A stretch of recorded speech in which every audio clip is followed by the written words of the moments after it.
Arrive Alive.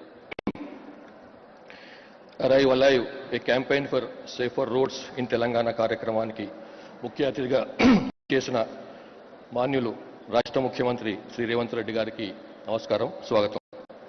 అట్లాగే ఈ కార్యక్రమంలో పాల్గొనేందుకు విచ్చేసినటువంటి ట్రాన్స్పోర్ట్ మినిస్టర్ గౌరవ పొన్నం ప్రభాకర్ గారు, గౌరవ ఎమ్మెల్యే జూబ్లీ నవీన్ యాదవ్ గారు, గౌరవ రాజ్యసభ సభ్యులు అనిల్ కుమార్ గారు, గౌరవ రామగుండం ఎమ్మెల్యే ఠాకూర్ గారు, యూనిసెఫ్ నుంచి వచ్చినటువంటి జలాలెం గారు, ఇక్కడ ఉన్నటువంటి అందరికీ కూడా నమస్కారం, గుడ్ ఈవినింగ్.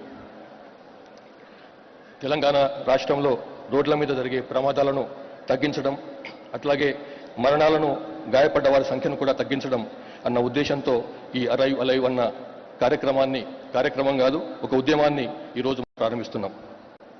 గౌరవ ముఖ్యమంత్రి గారు స్వయంగా వచ్చి ఈ కార్యక్రమాన్ని ప్రారంభించబూనుకోవడం మాకందరికీ చాలా సంతోషాన్ని ఇస్తుంది, కార్యక్రమానికి ఒక గొప్ప ఉత్తేజాన్ని తీసుకొస్తుందని భావిస్తున్నాను.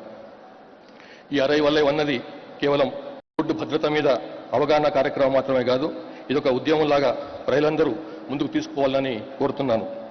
ఇది కేవలం పోలీసుల పనో, ట్రాన్స్పోర్ట్ డిపార్ట్మెంట్ పనో, కొందరి పనో కాదు. ఎందుకంటే రోడ్డు భద్రత అన్నది ఒక పెద్ద సామాజిక సమస్యగా మారిపోయింది. అందుకే మొత్తం సమాజానికి సంబంధించిన బాధ్యత కాబట్టే రోడ్లు మరింతగా సురక్షితంగా మార్చడం, ప్రమాదాలు తగ్గించడం, ప్రాణ నష్టం తగ్గించడమే ఈ అరైవ్ అలైవ్ ఉద్యమ ప్రధాన లక్ష్యం. తెలంగాణ రాష్ట్ర పరిస్థితిని గమనిస్తే మన రాష్ట్రానికి 30,000 కిలోమీటర్ల మేర విస్తృతమైనటువంటి రహదారి నెట్వర్క్ ఉంది. దురదృష్టవశాత్తు ఈ రహదారులపై ప్రతి సంవత్సరం 27,000 రోడ్ల ప్రమాదాలు జరుగుతున్నాయి. వీటిలో 7,500 మంది ప్రాణాలు కోల్పోతుండగా 25,000 మంది గాయాల పాలవుతున్నారు. మనం గణాంకాలను పోల్చి చూస్తే తెలంగాణ రాష్ట్రంలో పోయిన సంవత్సరం వివిధ కారణాల వల్ల 800 మంది హత్యలకు గురైతే, అదే సమయంలో 7,500 మంది రోడ్ల మీద మరణించారు.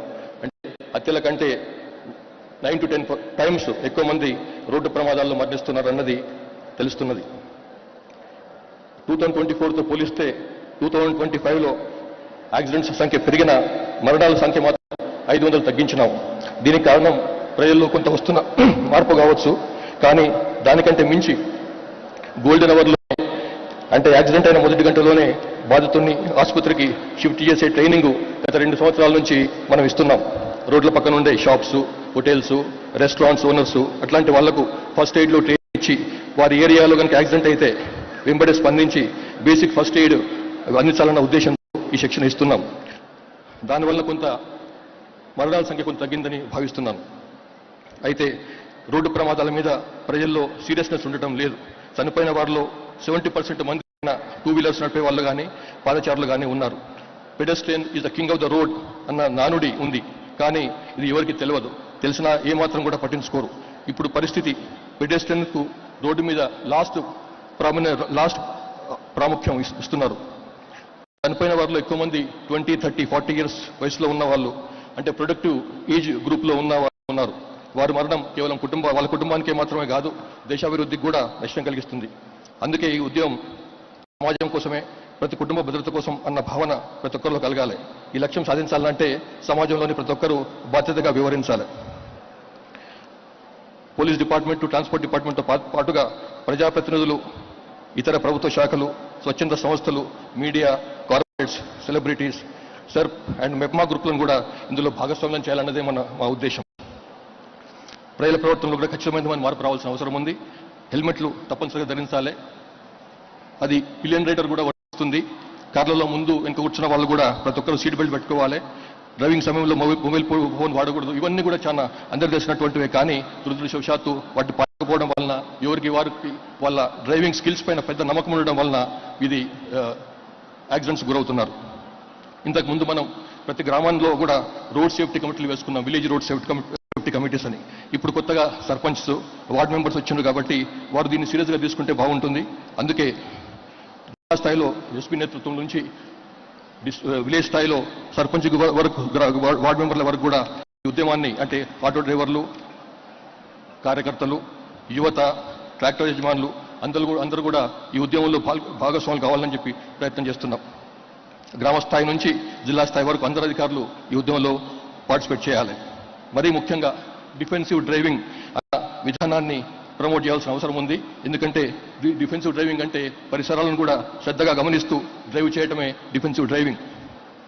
ఈ కార్యక్రమాన్ని ఇప్పటి నుంచి జనవరి 13, 2026 నుంచి జనవరి 24, 2026 వరకు 10 days పాటు నిర్వహిస్తున్నాం, సెలవులను మినహాయించి. ఈ 10 రోజుల కార్యక్రమంలో ఒక్కరోజు ఒక్కో అంశానికి కేటాయించినాం. డిఫెన్సివ్ డ్రైవింగ్ డే, విద్యార్థుల యువత దినం, గ్రామీణ రోడ్డు భద్రతా దినం, మహిళా కుటుంబ భద్రతా దినం, మద్యం సేవించి డ్రైవింగ్కు జీరో టాలరెన్స్ దినం, సెలబ్రిటీస్ అండ్ మీడియా దినం, కార్పొరేట్ రవాణా దినం, ఇట్లా 10 రోజుల పాటు 10 రకాలుగా ఏర్పాటు చేసినాం. దీని అమల్లో భాగంగా గ్రామస్థాయి సమావేశాలు, విద్యా సంస్థలు ట్రాఫిక్ అవగాహన కల్పిస్తాము. ఆటోలు, RTC, private buses, cabs, Uber, Swiggy, Zomato డ్రైవర్లకు అవగాహన కల్పిస్తాము. అట్లాగే అరైవ్ అలైవ్ గాలిపటాల పండుగ, రంగోలీ పోటీలు కూడా నిర్వహిస్తున్నాం. మాల్స్, షాండీస్, రైతు బజార్లు, కలెక్టర్ మరియు పోలీస్ కార్యక్రమాలు, ఆసుపత్రులు, కంపెనీలు, ఫ్యాక్టరీస్, మత సంస్థల ద్వారా కూడా ప్రచారం చేసేందుకు నిర్ణయించుకున్నాం.